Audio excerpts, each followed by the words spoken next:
दोस्तों, जैसा कि आप सबको पता है कि राम मंदिर के द्वार 22 तारीख से सभी के लिए खोले जा रहे हैं। तो आप लोग भी राम मंदिर अगर जाना चाहते हैं, अगर आपको मौका मिले तो राम लला के दर्शन के लिए आप सभी लोग ज़रूर से जाएं। जय श्री राम। दोस्तों, आज की वीडियो स्टार्ट करते हैं। राम मंदिर अयोध्या में भालुओं का समूह जाने लगा है। भालुओं के समूह का यह दावा किया गया है कि वो भालुओं का समूह जामवंत जी महाराज अपनी भालुओं की सेना के साथ राम मंदिर में दर्शन के लिए पहुंच चुके हैं। जैसा कि आपको बताया गया है, पुराणों में जामवंत एक विद्वान हैं, उन्हें वेद उपनिषद पूरे याद हैं। रामायण काल में जामवंत राम सेना के सेनापति थे।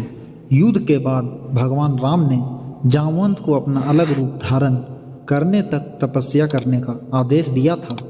पुराणों के अनुसार कई ऋषि मुनि और देवता आज भी सशरीर जीवित हैं। इनमें वशिष्ठ, अत्रि, विश्वामित्र, दुर्वासा, अश्वत्थामा, राजा बलि, हनुमान, विभीषण, कृपाचार्य, परशुराम, मार्कंडेय, ऋषि वेद व्यास और जामवंत आदि का नाम शामिल है। तो आइए जानते हैं इनके बारे में। वीडियो शुरू करने से पहले जो भी दोस्त हमारे चैनल पे पहली बार आए हैं वो हमारे चैनल को सब्सक्राइब करके बेल नोटिफिकेशन को ऑन कर ले और कमेंट में जय श्री राम जरूर से लिखें। पुराणों में यह दावा किया गया है कि जामवंत एक विद्वान है, उन्हें वेद और उपनिषद पूरे याद हैं। परशुराम और हनुमान के बाद जामवंत ही एक ऐसे व्यक्ति हैं जिनका तीनों युगों में होने का वर्णन मिलता है। वहीं पुराणों और धर्म ग्रंथों की माने तो कहा जाता है कि वह आज भी जीवित हैं। राजा बलि के काल सतयुग में जामवंत जी का जन्म हुआ था, जिस वजह से उनकी आयु परशुराम और हनुमान से भी लंबी है। परशुराम से बड़े हैं जामवंत और जामवंत से बड़े हैं राजा बलि। प्राचीन काल में जामवंत को ऋचपति भी कहा जाता था। बाद में यह ऋच शब्द बिगड़कर रीच अर्थात भालू के राजा हो गए। वहीं रामायण आदि ग्रंथों में भी उनका चित्रण भालू मानव के रूप में ही किया गया है। धर्म ग्रंथों में यह बताया गया है कि जामवंत को चिरंजीवियों में शामिल किया गया है जो कलयुग के अंत तक रहेंगे। जामवंत की माता एक गंधर्व कन्या थी। जामवंत सतयुग में उत्पन्न हुए थे। जामवंत का जन्म अग्निपुत्र के रूप में देव-असुर संग्राम में देवताओं की सहायता के लिए हुआ था। कहा जाता है कि वह राजा बलि के काल में भी थे। वामन अवतार के समय जामवंत अपनी युवावस्था में थे। वहीं एक दूसरी मान्यता के मुताबिक भगवान ब्रह्मा ने 2 पैरों पर चल सकने वाला और संवाद करने वाला एक रीच मानव बनाया था। भगवान राम के काल त्रेता युग में जामवंत बूढ़े हो गए थे, इसीलिए जामवंत ने हनुमान जी से समुद्र लांघने की विनती की थी। वाल्मीकि रामायण के युद्ध कांड में जामवंत का नाम भी उल्लेखनीय है। इसमें वर्णन किया गया है कि रामायण काल में जामवंत एक विशेष काम हनुमान जी को उनका बल याद दिलाना था। कहा जाता है कि जामवंत और कुंभकर्ण के आकार प्रकार में कुछ ही अंतर था। जामवंत को अनुभवी और ज्ञानी माना जाता था।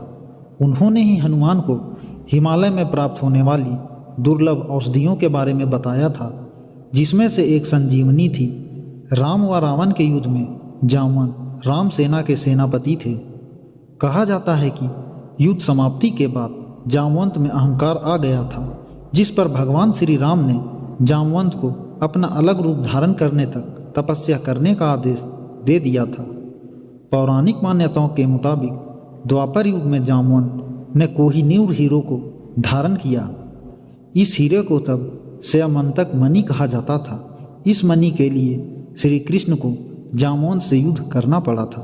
कथाओं के अनुसार यह मणि भगवान सूर्य ने श्री कृष्ण की पत्नी सत्यभामा के पिता सत्राजीत को दी थी, जिसे सत्राजीत ने अपने देवघर में रखा था। वहां से उनका भाई मणि पहनकर आखेट के लिए चला गया। जंगल में आखेट के दौरान उसे और उसके घोड़े की मौत हो गई। जामवंत ने वह मणि वहीं से ली और अपनी गुफा में चले गए। जामवंत ने उस मणि को अपने पुत्र को खिलौने के रूप में दे दी। वही सत्राजीत ने श्री कृष्ण पर मणि चोरी का आरोप लगा दिया। तब श्री कृष्ण को जामवंत से मणि लेने के लिए युद्ध करना पड़ा। खुद को युद्ध में हारता देख जब जामवंत ने भगवान श्री राम को पुकारा और श्री कृष्ण को अपने राम स्वरूप में आना पड़ा, जिसके बाद जामवंत ने आत्मसमर्पण कर दिया और मणि भी दे दी। श्री कृष्ण से निवेदन किया कि उनकी पुत्री जामवंती से वह विवाह कर लें। कहा जाता है कि जामवंत ने मध्य प्रदेश के रतलाम जिले में जामथुन नामक नगरी बसाई थी। शोध के दौरान यहाँ एक गुफा मिली है जो जामवंत का निवास स्थान भी माना जाता है। उत्तर प्रदेश के बरेली के पास जामगढ़ में भी एक प्राचीन गुफा मिली है। कहा जाता है कि यहाँ जामवंत हजारों वर्ष तक रहे थे। विंध्याचल की पहाड़ी पर पूरा काल से ही गणेश जामवंत की प्रतिमा स्थापित है, जिनके बारे में मान्यता है कि जामवंत द्वारा स्थापित यह प्रतिमा प्रतिवर्ष 1 तिल के बराबर बढ़ती जा रही है। जामवंत की तपोस्थली जम्मू और कश्मीर के जम्मू नगर में स्थित एक गुफा मंदिर को माना जाता है। इस गुफा में कई पीर फकीरों और ऋषियों ने तपस्या की, जिस कारण इसे पीर खो भी कहा जाता है। गुफा के साथ एक साधना कक्ष का निर्माण किया गया है जो तवी नदी के तट पर है। यह मंदिर भगवान शिव को समर्पित है। घूपाचली स्थित चंडी मंदिर हमेशा ही कौतूहल का विषय बना रहता है। यहाँ रोज शाम श्रद्धालुओं के साथ आधा दर्जन भालू भी माता की आरती में शामिल होने के लिए पहुँच रहे हैं। यह सिलसिला पिछले 1 महीने से अनवरत ही जारी है। भालुओं में 4 शावक यानी कि भालू के बच्चे भी शामिल हैं। श्रद्धालुओं के बीच पूजा में शामिल होने से पहले इन भालुओं ने अभी तक किसी को कोई क्षति नहीं पहुंचाई है, लेकिन माता के प्रति लोगों में धार्मिक आस्था को बढ़ाने का काम जरूर किया है।